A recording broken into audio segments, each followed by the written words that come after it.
आए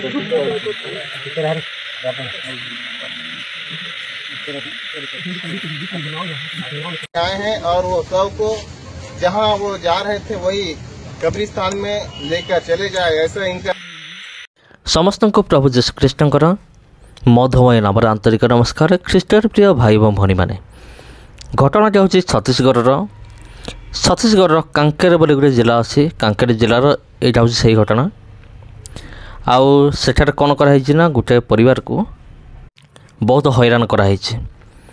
ख्रीस्टियान विरोधी माने बजरंग दल लोक मैंने से गोटे शव को पोतीबा देना। तेरे प्रिय बंधुकर देखु ख्रीस्टियान मानक उपरे ताड़ना तो रही आसी एवं सुधा अच्छी। पृथ्वीर कोन अनुकोण में कौटी कौटी आमर ख्रीस्टियान भाई भौणी मान ताड़ना हो। तेबे कथा एमिति ताड़ना तो एक साधारण विषय, कारण पूर्वर ख्रीस्टियान विरोधी माने ताड़ना करुले एबे भी ताड़ना करुचंते, किंतु एमानकर अत्याचार एते बढ़ी जाइए एमाने सीमा टपी जाइछंते। गोटे परिवार रे जनकर मृत्यु हो जाउछि ख्रीस्टियान परिवार रे। आ जतबेले ए ख्रीस्टियान विरोधी माने जतबेले खबर पाउछंते सेतबेले सेमाने जाइकि सेठी हैरान करुचंती, गंडगोल करुचंती, आ शव को पोतिया को दौना। आउ एठार आम देखा पाउछु जे शव पोता होता अवस्था मध्य अधिकांश क्षेत्र में एमाने शव को बाहर कर दौरान माने खोलिकी। माने एमानकर अधर्म एते बढ़ीगला टिके चिंता करंतु। ख्रीस्टियान मानक उपर अत्याचार आ वर्तमान तो छत्तीसगढ़ हूँ नंबर 1 अच्छे। आमर ख्रीस्टियान मानकर ताड़ना करिबा जगह जते सब अच्छे, जते सब राज्य अच्छे, सब राज्य नंबर 1 हूँ छत्तीसगढ़। मुझे आपन को पूर्वर कही एवं कहीदे छत्तीसगढ़ में जो ख्रीस्टियान विरोधी मान अच्छा से प्रतिदिन गोटे गोटे चर्च को एवं प्रतिदिन जने जने पास्टर को से टार्गेट करुँचे। जो परिवार रे से सुजोग पाँच से परिवार पशिकी से कौन कर हैरान कर। तबे यही विषय नहीं कि आपनकर चिंताधारा कौन आपन जनातु।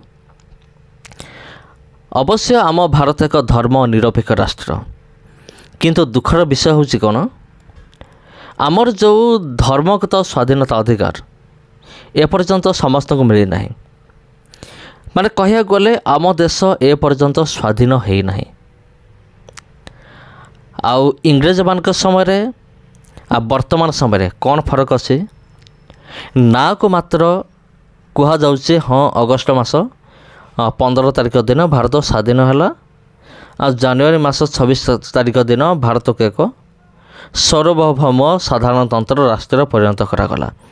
यही सब केवल ना को रही, किंतु प्रकृत में यह कार्यकारी कराहैनी। एपर्यंत मो देश भारत ए पर्यंत स्वाधीन है ना। केमिति आपन जो पचारे केमिति स्वाधीन है ना, कारण देखंतु सही समय आम भारत क्यों मान अधीन थिला, इंग्रेज मानकर अधीन थिला। आ सेतबेले पराधीन थिला। इंग्रेज मान पूर्वर क्यों मान अधीन थिला, मुसलमान मानकर एवं पर्तुगाल मानकर अधीन थिला। सेतेबेले भी भारत थिला पराधीन। जदि ता पूर्व कथा आम देखा ब्राह्मणवाद शासन थिला एवं आमर भारत पराधीन थिला, ब्राह्मण मानकर अधीन थिला। माने सही समय भारत पराधीन होइथिला, आज मध्य भारत पराधीन होइक अछि। वर्तमान ए भारत केउ मानकर कंट्रोल अच्छे। वर्तमान जो देखा आमर आरएसएस एवं बजरंग दल लोक माने राज करुचंते। आ सेई माने मन इच्छा शासन करुचंते, मन इच्छा कोठी भी पशि जाउचंती, आ कोठी भी भंगारुजा कर देउचंती। किंतु प्रशासन कौन करुच्ची पूरा चुप रही। कहीं ए पर्यंत भारत स्वाधीन है ना। भारत एबे सुधा मध्य पराधीन अच्छे, स्वाधीन है बिल्कुल नहीं। तेबे एई कथार मु कहि परिबि जदि भारत स्वाधीन होता तेबे आमर ख्रीष्टान भाई भनी मानकु तांकर अधिकार मिली था जोटा कि धर्मगत स्वाधीनता अधिकार से अधिकार बल से कौन करि पारि थांते निज इच्छा अनुसार कौन से गोटे जगार प्रार्थना करि पारि थांते निजर उपासना गृह निर्माण करि पारि थांते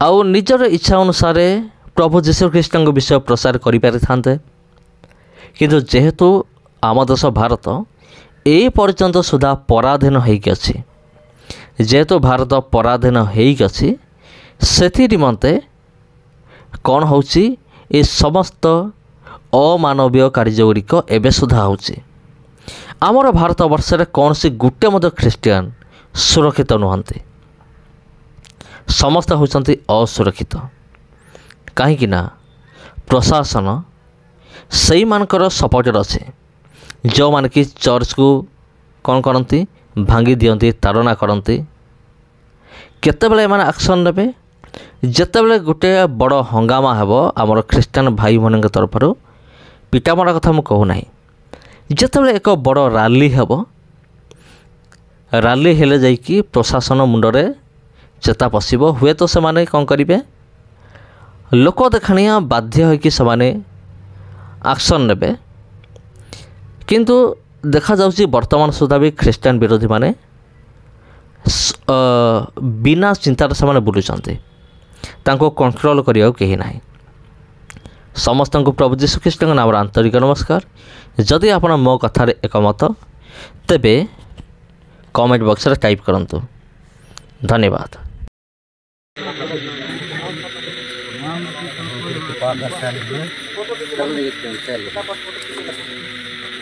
फोटो खींचे जैसे हिड़ी में वैसे पाते हैं किसान पाते हैं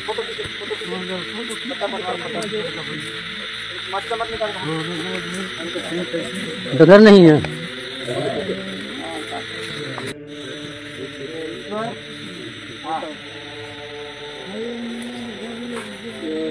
सुनो ना गाँव डाक सुनो तो गा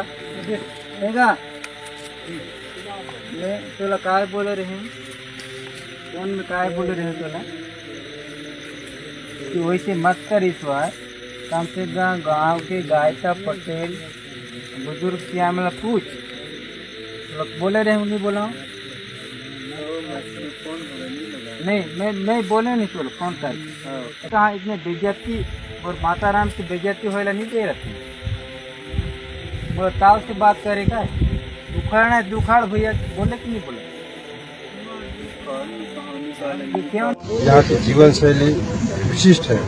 इसके बावजूद यहाँ पे विविध धर्म के लोग अभी हम देखें तो ईसाई मिशनरियों के द्वारा अवैध तरीके से पूरी तरह से गैर कानूनी तरीके से आदिवासियों को कब्जे में लाके उन्हें धर्म परिवर्तित कराया जाता है। ना तो उनके पास कोई एथेंटिक पेपर है और ना तो कुछ है, लेकिन यहाँ की जो रूढ़िगत परंपरा है उसके विरुद्ध गायता पुजारी पेनो मांझी मुखिया इनके बगैर जो है गांव में गुपचुप तरीके से शव को दफनाया गया है। हमारा बस इतना मांग है कि वो उनके निर्धारित जगह पे ले जाए, वहाँ पे दफन और उस गांव में बगैर जो परंपरा के खिलाफ जो है वहाँ पे काम न करें और हमारी संस्कृति परंपरा को छीड़ पहुँचाने का प्रयास न करें। गाँव वाले पूरी तरह से आए हैं और हम तो प्रशासन से मांग करते हैं, सरकार से, यहाँ के SDM साहब से, थानेदार साहब से, कि शांतिपूर्वक तरीके से उसको उनके निर्धारित स्थान पर ले जाएं।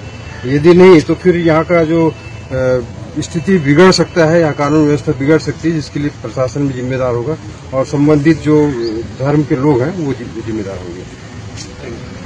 जैसे काशी में जाता है उसे दफनाया जाता है तो गांव में एक दिन पौधो रखते हैं, गांव की यहाँ व्यवस्था है, लेकिन यहाँ व्यवस्था के विरुद्ध यहाँ ईसाइयों मिशनरियों द्वारा या गुपचुप तरीके से यहाँ की जो शांति व्यवस्था है, गांव का जो व्यवस्था है उसे भंग करके यहाँ अशांति फैलाए हैं, जिसे लेकर के पूरे गांव वाले आए हैं और वो सब को जहाँ वो जा रहे थे वही कब्रिस्तान में लेकर चले जाए, ऐसा इनका निवेदन है।